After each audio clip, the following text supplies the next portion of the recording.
Hello दोस्तों, प्रतिमा GS academy पे आप सभी का स्वागत है।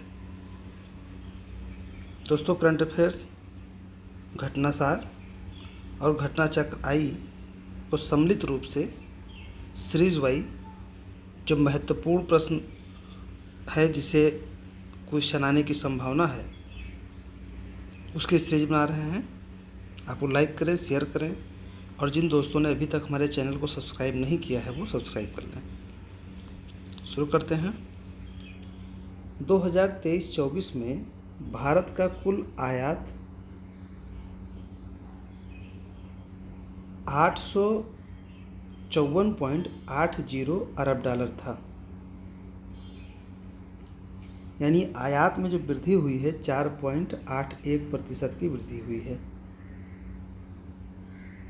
कुल व्यापार घाटा 78.12 अरब डॉलर का रहा है।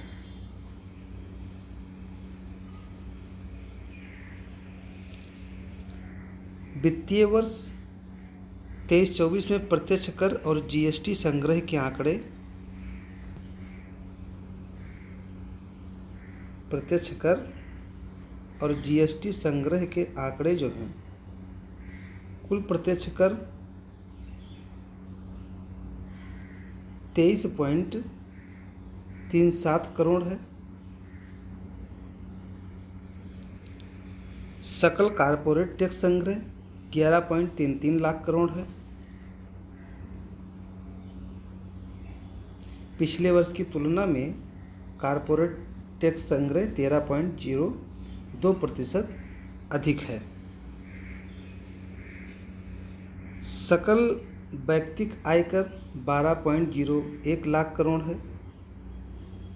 शुद्ध वैयक्तिक लाभ या आयकर 10.44 लाख करोड़ है। जीएसटी संग्रह 20.14 लाख करोड़ है। 2022-23 की तुलना में 11.7% की वृद्धि हुई है जीएसटी संग्रह में।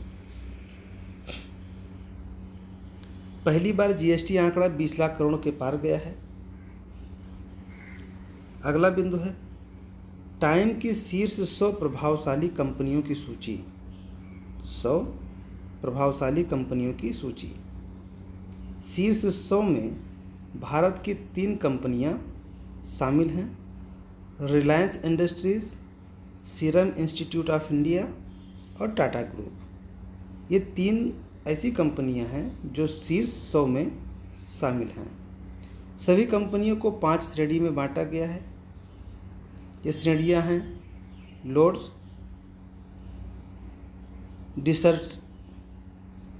डिसर्टर्स, इनोवेटर्स, टाइटन्स और पायनियर्स। फिलहाल ये महत्वपूर्ण नहीं है कि 5 श्रेणियों में बांटा है कि 3 श्रेणियों में। टॉप 100 में 3 शामिल हैं, ये जरूरी है। रिलायंस एवं टाटा ग्रुप को टाइटन श्रेणी में डाला गया है, वहीं सीरम इंस्टीट्यूट को पायनियर श्रेणी में डाला गया है। रिलायंस को भारत का विकास रथ कहा जाता है। रिलायंस को भारत का विकास रथ की उपमा दी जाती है। वहीं सीरम इंस्टीट्यूट को दुनिया का सबसे बड़ी वैक्सीन निर्माता कंपनी के रूप में जाना जाता है। अगला बिंदु है अरबपतियों की फोर्ब्स सूची 2024। यह अप्रैल में जारी किया गया। वैश्विक स्तर पर अरबपतियों की संख्या 2781 हो गई है, जो कि 2023 की तुलना में 141 अरबपति ज़्यादा हैं। 2781 अरबपतियों की कुल संपत्ति 14.2 ट्रिलियन डॉलर है।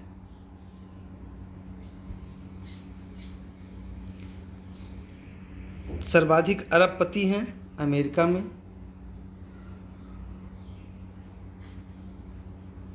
813, उसके बाद चाइना में है 473, और नंबर 3 पे हमारा भारत महान है, यहाँ पे 200 अरबपति हैं।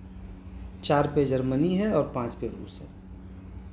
यानी अरबपति के मामले में इस बार 31 अरबपति भारत में बढ़े हैं।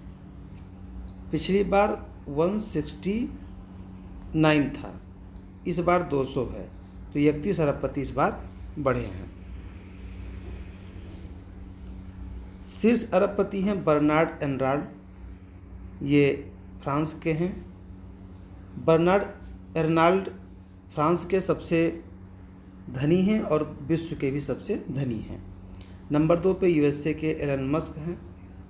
3 पे यूएसए के जैक बेजोस हैं। 4 पे मार्क जुकरबर्ग, ये भी यूएसए के हैं। वहीं भारत के तरफ से मुकेश अंबानी को पहला स्थान भारत में और वैश्विक स्थान 9वां मिला है। गौतम अडानी को भारत में दूसरा स्थान और वैश्विक रूप से इन्हें 17वां स्थान मिला है।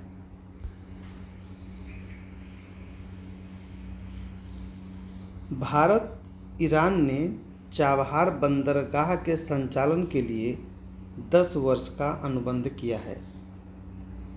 चाबहार बंदरगाह इस शाहिद बेहेश्ती टर्मिनल का संचालन 10 वर्ष तक करने के लिए भारत की इंडिया पोर्ट्स ग्लोबल लिमिटेड व Iran Ports and Maritime Organization के बीच तेहरान में समझौता हुआ है। यानी चाबहार बंदरगाह का जो शाहिद बेहेश्ती टर्मिनल है, हम उसका 10 साल तक संचालन करेंगे। इसके लिए भारत और ईरान के मध्य समझौता हुआ है। अगला बिंदु है यूरोपीय मुक्त व्यापार संघ के साथ भारत का स्वतंत्र व्यापार समझौता। यूरोपीय मुक्त व्यापार संघ के सदस्य देश नॉर्वे, आइसलैंड, लिechtenstein, स्विट्जरलैंड, इनमें से 90% से अधिक व्यापार यहीं से होता है। अगला बिंदु है वर्ष 2023-24 में प्रमुख कृषि उत्पाद के दूसरे अग्रिम अनुमान। खरीफ फसल का अनुमान है कि 1541.87 लाख टन का उत्पादन होगा और वहीं रबी फसल का अनुमान है कि 1551.61 लाख टन का उत्पादन होगा। चावल का अनुमान है कि 1238.15 लाख टन का अनुमान है। वहीं गेहूं का 1120.90 लाख टन का अनुमान लगाया गया है कि इसका उत्पादन होगा। वहीं गन्ना 4464.30 लाख टन का उत्पादन होगा। तूर दाल यानी अरहर का 33.39 लाख टन का उत्पादन होगा। वहीं रेपसीड और सरसों का 126.96 लाख टन का उत्पादन होने की संभावना है।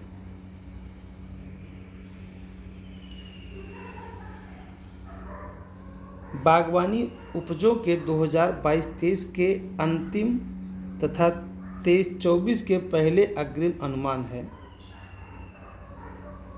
22-23 के अंतिम अनुमान है देश में बागवानी उत्पादन का अनुमान 355.48 मिलियन टन होने का अनुमान है। फल उत्पादन में 110.21 मिलियन टन होने का अनुमान है। सब्जी उत्पादन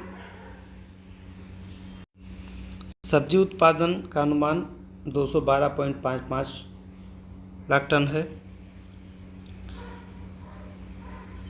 2023-24 में उत्पादन के अग्रिम अनुमान जो हैं, देश में बागवानी उत्पादन का अनुमान 355.25 मिलियन टन है।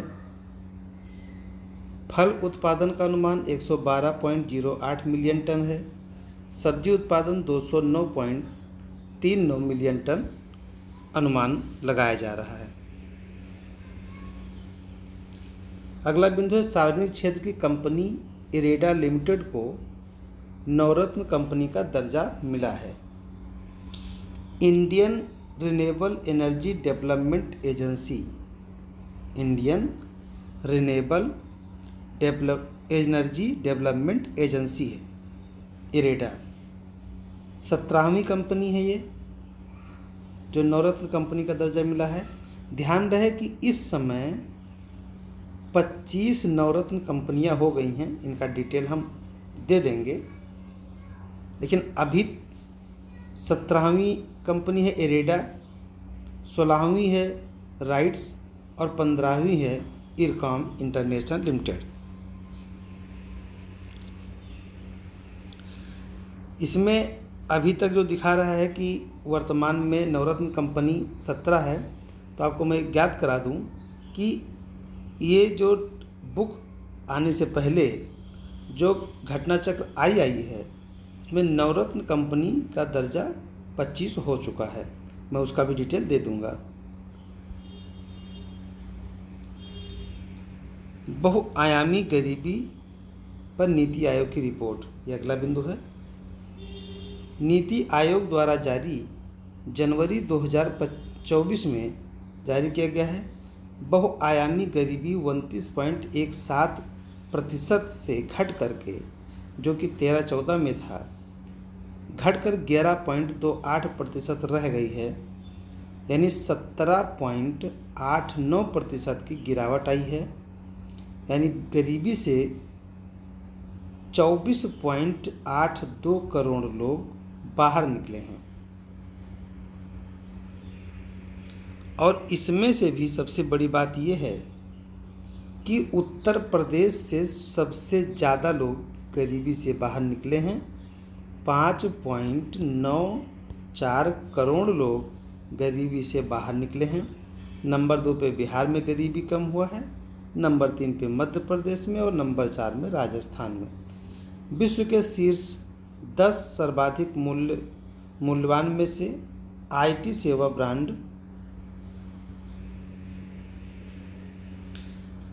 ब्रांड फाइनेंस रिपोर्ट के अनुसार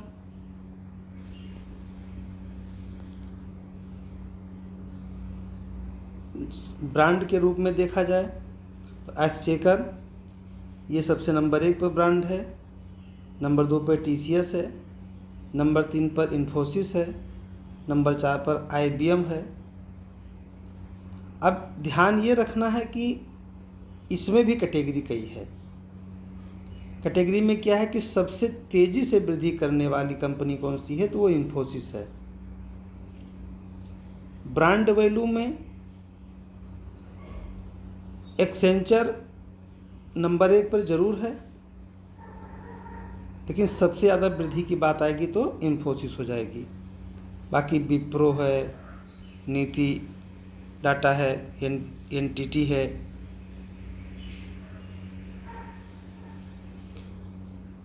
अगला बिंदु है दुनिया के बदनाम बाजारों की अमेरिकी सूची में 3 भारतीय बाजार शामिल हैं। ध्यान रहे, दुनिया के बदनाम बाजार, ये कौन से बाजार हैं? भारत के 3 बदनाम बाजार, 3 भारतीय बाजार, 3 ऑनलाइन बाजार। तो ऑफलाइन बाजार में कौन सा है? मुंबई का हीरा पन्ना, दिल्ली में करोल बाग का टैंक रोड, करोल बाग का टैंक रोड, और बेंगलुरु का सदर पटरत्था रोड मार्केट, बेंगलुरु का सदर पटरत्था रोड मार्केट। अब ये काहे के लिए बदनाम है, आप लोग भी सर्च कर लीजिएगा। ऑनलाइन में देखा जाए तो ऑनलाइन में कौन कौन से मार्केट हैं? इंडिया मार्ट, बेगामू बीज, WHMCS स्मार्ट, ये 3 ऑनलाइन मार्केट हैं जो बदनाम सूची में शामिल हैं। बदनाम बाजार सूची में शीर्ष देश है चाइना। चाइना बहुत बदनाम है। भारत का पहला कॉरपोरेट क्रिकेट कार्ड ई स्वर्ण इंडसइंड बैंक की तरफ से RuPay corporate credit card bank of Baroda ने दूसरा रुपे कॉर्पोरेट क्रेडिट कार्ड जारी किया है।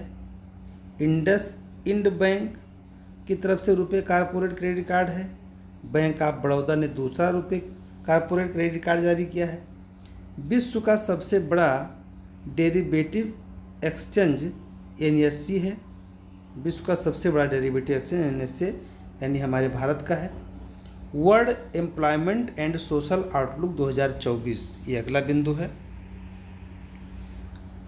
ILD की 2024 की रिपोर्ट के अनुसार 2024 में वैश्विक बेरोजगारी वृद्धि का अनुमान 5.2% है। कुवैती दीनार विश्व की सबसे मजबूत करेंसी है, यानी फोर्ब्स सूची के द्वारा विश्व की सबसे मजबूत करेंसी है कुवैती दीनार, उसके बाद बहरीन दीनार, फिर ओमानी दीनार। ध्यान रहे कि यूरो 9वें स्थान पर है और अमेरिकी डॉलर विश्व के 10वें सबसे ताकतवर स्थान पर है। वहीं हमारे भारत का जो रुपया है वो 15वां स्थान है। हमारा जो रुपया है ये विश्व के 15वें स्थान पर स्टैंड करता है। अगला बिंदु है स्टार्टअप रैंकिंग फ्रेमवर्क 2022 DPIIT और उद्योग मंत्रालय द्वारा जारी किया गया है। रैंकिंग में 2 श्रेणियां बनाई गई हैं। रैंकिंग में 2 श्रेणियां बनाई गई हैं, 1 करोड़ से ऊपर जनसंख्या वाले राज्य और 1 करोड़ से नीचे जनसंख्या वाले राज्य।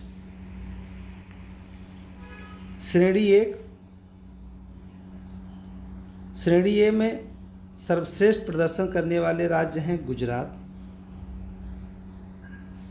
कर्नाटक, केरल और तमिलनाडु। शीर्ष प्रदर्शक लीडर के रूप में है उत्तर प्रदेश और महत्वाकांक्षी नेता, उभरते इकोसिस्टम, ये सब श्रेणी ए के अंतर्गत शामिल हैं। श्रेणी बी में सर्वश्रेष्ठ प्रदर्शन करता है हिमाचल प्रदेश। अगला बिंदु है भारत FATF के रेगुलर फॉलोअप देशों के समूह में शामिल हो गया है। FATF रेगुलर फॉलोअप देशों के सूची में शामिल हो गया है। रेगुलर फॉलोअप देशों में शामिल अन्य देश हैं इटली, फ्रांस, ब्रिटेन। FATF सदस्य देशों को उनकी अर्थव्यवस्था में मनी लॉन्ड्रिंग, आतंक के वित्त पोषण जैसी कमजोरियों के आधार पर 4 श्रेणियों में बांटा जाता है। इसमें होता है black list, grey list, enhanced follow up और रेगुलर फॉलोअप। ये 4 लिस्ट होते हैं। इसमें FATF के जो चीफ हैं ए राजा सिंगापुर के, शायद वो बदले जा चुके हैं, एक बार देख लीजिएगा।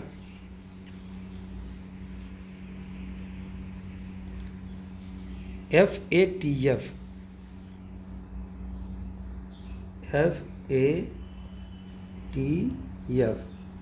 इसके बारे में आप लोग नेट पे सर्च कर लीजिएगा और नोट डाउन कर लीजिएगा कौन सा देश ब्लैक लिस्ट में है, कौन ग्रे लिस्ट में है, कौन फॉलोअप है, कौन रेगुलर फॉलोअप है। ये जानकारी रखना ज़रूरी है। इसके आगे कंटिन्यू करेंगे। धन्यवाद। जय हिंद, जय भारत।